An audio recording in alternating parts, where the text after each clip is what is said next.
الرحمن الرحیم، سردیوں کا موسم ہے تو بہت سارے لوگ جو ہے وہ لوشن یا واسلین لگا کے وضو کر دیتے ہیں،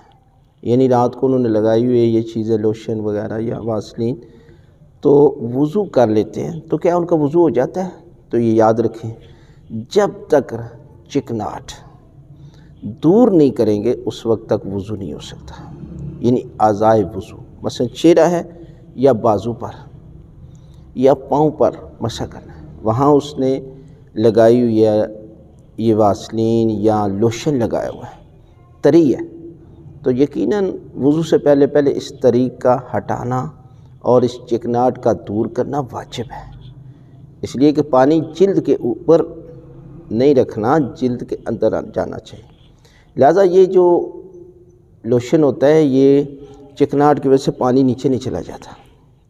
اس لیے اس کو پہلے دور کریں اور اس کے بعد صابن وغیرہ سے دور کر لیں اور اس کے بعد وضو کریں تو یقیناً آپ کا وضو جو ہے وہ ٹھیک ہے۔